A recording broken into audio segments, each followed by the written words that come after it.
Hello বন্ধুরা, সবাইকে শুভ সন্ধ্যা। দেখো অনেক সুন্দর একটি আলপনা তারা ডেইলি দিব মুঠির মাঝে। সাদা আলপনা, সাদা গুড়ি দিয়া দিব আলপনা। এটা গোলা গুড়ি না, শুকনা গুড়ি একটা আছে, তারা এই গুড়ি দিয়ে দিব আলপনা। যে সুন্দর একটা আশ আঁকিছে দেখো না, ওলা বালা রাখছে আমার দেখিয়া আমি ভিডিও করে লিছি। ওই দেখো আরে একটা কত ডিজাইনের সবর মুটিয়ে মুটিয়ে মুটিয়ে মুটিয়ে সাজাইব। তারা তো ডেইলিও সাজায়, ডেইলি সাজাইব, কালারিং দিয়ে না, খালি সাদা দিয়া সাজাইব। ভোরবেলা উঠিয়া বাড়ির মুঠি খান দইব ঝাড়ু মারিয়া, দইয়াও তারা সাদা গুড়ি দিয়ে সাজাইব।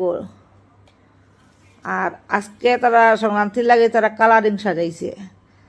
তো ভাবছি তোরা ভিডিও বানাই, সবে দেখবাই কীরকম লাগে। হায়দ্রাবাদ তেলেগু মানুষের নিয়ম এটা, আমরারও নিয়ম। সংক্রান্তির দিন খালি আমরা উঠান সাজাই গুড়ি দিয়া, তারা ডেইলি সাজায়। কীরকম হয়েছে দেখো সান সাজানি আর তারার নিয়ম খান। তোমরা একটু কমেন্ট করিও সান সুন্দর হইলে ভিডিওটা। কত সুন্দর একটা সাফ। আর সবাই কালকে এখন রাত জাগিয়া পিঠা বানাইছো, আর তাড়াতাড়ি কমেন্ট উমেন্ট করিয়া আর ঘুমাই যাও। আমিও ঘুমাই যাই।